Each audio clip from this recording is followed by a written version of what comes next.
किसान साथियों, अगर आप भी अपने गेहूं की फसल में से एक अच्छा उत्पादन लेना चाहते हैं तो हमें सबसे पहले बात ये समझनी होगी कि हमें अपने गेहूं की फसल में दूसरा पानी कब देना चाहिए, क्योंकि दूसरा पानी बहुत ही महत्वपूर्ण होता है किसान साथियों।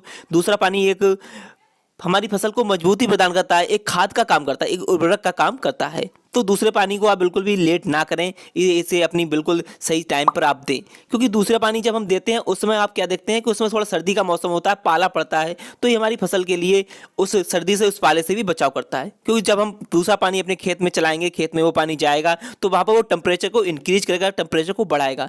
तो जहाँ टेम्परेचर बढ़ेगा तो हमारी जो सर्दी में फसल की थोड़ी सी बढ़बार कम हो पा रही है या पाले से हमारी फसल पीली पड़ रही है, उसमें भी ये थोड़ा जब टेम्परेचर बढ़ाएगा, वहाँ पर थोड़ा तापमान बढ़ेगा, तो ये हमारे उस चीज़ से छुटकारा दिलाएगा। तो ये बिल्कुल एक खाद का काम करता है। तो किसान साथियों, हमारे दूसरा पानी बिल्कुल भी मिस नहीं करना है। साथ साथ इसमें कुछ प्रमुख खादों का भी प्रयोग करना है, क्योंकि ये एक ऐसा समय होता है हमारी फसल है बढ़बार करती है, साथ साथ गोब के अंदर हल्की हल्की सी बालियां भी बनना स्टार्ट हो जाती हैं।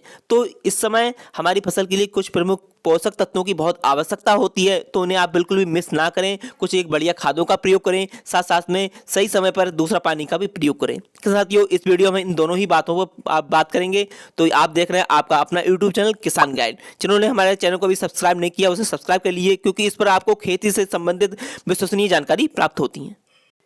इसमें सबसे पहले हम बात कर लेते हैं दूसरा पानी का सही समय क्या होता है। किसान साथियों, दूसरा पानी का सही समय जानने से पहले हम ये जान लें कि दूसरे पानी का अच्छा प्रयोग क्या है। इसका अच्छा प्रयोग ये है, अगर हम दूसरा पानी सही समय पर लगा देते हैं तो ये हमारी फसल में अगर फुटाव कम है उसमें फुटाव करेगा। साथ साथ में हमारी जड़ें अगर मजबूत नहीं है तो उन जड़ों को गहराई तक पहुंचाएगा, जड़ों को मजबूत करेगा। साथ साथ में ये एक ओवरऑल एक बढ़िया उत्पादन देने में आपको सहायता प्रदान करेगा। किसान साथियों, तो दूसरे जो हमें पानी देना है वो हमने अगर पहला पानी दिया है उसके करीब 25 से 30 दिन के बाद हमें दूसरा पानी अपने खेत में देना है। किसान साथियों, अगर बिजाई के समय से लें तो बिजाई के समय से लगभग 45 से लेकर 50 दिन के बाद हमें दूसरा पानी फसल में देना है। किसान साथियों, दूसरा पानी आप जब भी दें तो ध्यान रखें उसमें हवा ना चल रही हो, क्योंकि कभी कभी हवा चलती है और आप उस समय दूसरा पानी देते हैं तो आपकी फसल गिर जाती है। तो आप 1-2 दिन स्किप कर सकते हैं, उसके बाद आप अपना दूसरा पानी दें अगर हवा चल रही है। किसान साथियों, ये आप एक सोच समझने वाली बात है, आप ध्यान रखें इस बात के लिए।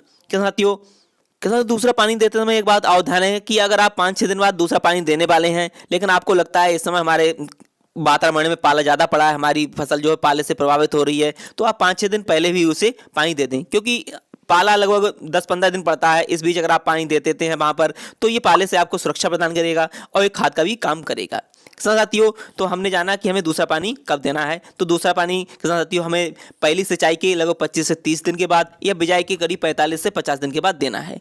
अब हम बात करते हैं कि दूसरी सिंचाई पर हमें कौन कौन सी खादों का प्रयोग करना चाहिए। किसान साथियों, सबसे पहले तो हम अपने जो फसल है उसका निरीक्षण करेंगे बारीकी से कि इसमें बढ़बार बढ़िया हो रही है या फुटाव बढ़िया है। अगर फुटाव बढ़िया है, बढ़बार बढ़िया है, तो आप बहुत ज़्यादा खादों का प्रयोग ना करें। आप एक आता है NPK 1919 दयाल कंपनी का आता है, इफ्को का आता है, क्रिस्टल का आता है, काफ़ी कंपनियों का आता है, सरदार का आता है। इसमें आप किसी भी बढ़िया कंपनी का ले लें और हमें इसकी मात्रा लेनी है 1 किलोग्राम प्रति एकड़ के हिसाब से। इसे करीब हम 180 से लेकर 200 लीटर पानी लेंगे और उसके साथ अपने खेत में एक साल इसका हम स्प्रे कर देंगे। इसके अलावा हम कोई ज़्यादा खाद का प्रयोग नहीं करना है। ये हमारी फसल में बढ़बार करेगा बढ़िया सी, और जो भी आवश्यक पोषक तत्व है, क्योंकि NPK 1919 में यूरिया, फास्फोरस व पोटास तीनों ही होते हैं जो कि हमारी फसल के लिए बहुत ही आवश्यक हैं। ये तीनों को ही बढ़ाएगा। किसान साथियों, अगर हम देखते हैं कि हमारी फसल में बढ़बार कम हो रही है, अच्छी तरह से नहीं हो पा रही, वह फुटाव नहीं है, तो हम क्या करेंगे, हम यूरिया लेंगे 35 से 40 किलोग्राम। इसके साथ साथ इफ्को का एक प्रोडक्ट आता है सागरिका के नाम से, उसकी मात्रा लेंगे 10 किलोग्राम। इन्हें दोनों को आपस में मिलाएंगे व अपनी फसल में बिखेर देंगे। साथियों, यहाँ पर ध्यान देने की बात यह है, अगर आपने इससे पहले अपनी फसल में जिंक व सल्फर का प्रयोग किया है तब तो ठीक है। अगर आपने जिंक का सल्फर का पहले प्रयोग नहीं किया तो आप उसे जरूर प्रयोग करें, क्योंकि ये दोनों ही बहुत ही जरूरी होते हैं। तो जिंक का भी प्रयोग करें, साथ साथ में आप सल्फर ले लें 80% WG वाली, इसका आप प्रयोग करें।